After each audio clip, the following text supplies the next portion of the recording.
কি কইতাছেন আপনি? এই যারা যা মানুষ যে আজকে যে জানাজারা হবে এবং তার মৃত্যু এবং এই জিনিসগুলি বাংলাদেশি ইতিহাস হয়ে থাকবে। তার যে মৃত্যুতে যা সমবেদনা এবং তার যে আকাঙ্ক্ষা, ভালোবাসা, আন্তরিক ভালোবাসা যে দেখাইতেছে মানুষ, এটা একটা ইতিহাস হয়ে থাকবে। কারণ ভালো মানুষ মরলে সে আসপুস করে গ্রামের মানুষ, এই একটা ভালো মানুষ মরে গেছে গা, আর একটা খারাপ মানুষ মরলে পরে মরছে ভালো হইছে, আপদ দূর হইছে। ভালোকে ভালোই বলবে, খারাপকে খারাপই বলবে। যেমন স্বৈরাচার বেহালতের মতো হয়ে গেছে গা, তার জন্য সবাই ঘৃণা করে। আর আমাদের হারা যে মরছে, মানুষে আন্তরিক ভালোবাসা, শুভেচ্ছা এবং সমবেদনা এবং যার যে এখান থেকে তার জন্য উপহার, ভালোবাসা, দোয়া এবং এটা করতেছে। তাই একটা প্রশ্ন, এটা হলো আমরা গতকাল গণমাধ্যমে দেখেছি। আরে মিয়া, এটা কি কইতাছেন আপনি?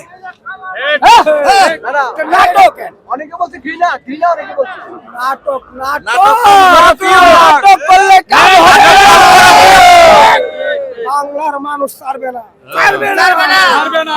ওরাই আমাদের নেত্রীকে মারছে, কি চলবে? কথা কইবেন না একজন, একদম স্টপ।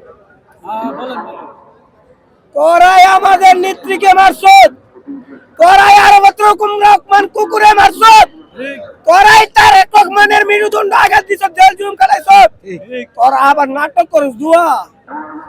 এটা নাটক, দোয়া করে না, নাটক করে। এই নাটক দুই কইরা বাংলার জনগণের মন জয় করতে পারবি না। বাংলার জনগণ তোদের বিচার একদিন না একদিন করবে। তোরা 2 বছরের 3 বছরের বাচ্চারা তোরা গুলি করে মারছ, তোরা কি আর ভালোবাসা মনের ভিতরে? 2 বছরের বাচ্চা, 3 বছরের বাচ্চা কি পাপ করছিল? হ্যাঁ, তোরা যদি ভালোবাসা থাকতো 2 বছর 3 বছর বাচ্চা মালিক কেন করবি না? তোরা ভালোবাসা একটা মায়া কান্না করে লাভ নাই। সবাই বলবো, তারে সবাই দোয়া করতে হবে। এই নেত্রীর জন্য মসজিদে, মাদ্রাসা, প্রত্যেকটা জেলায় জেলায় দোয়া করতে হবে।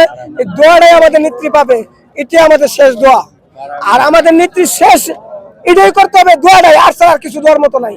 তার জন্য মনের আবেগ, হৃদয় স্থান থেকে সবাই সব জায়গা থেকে দোয়া করতে হবে।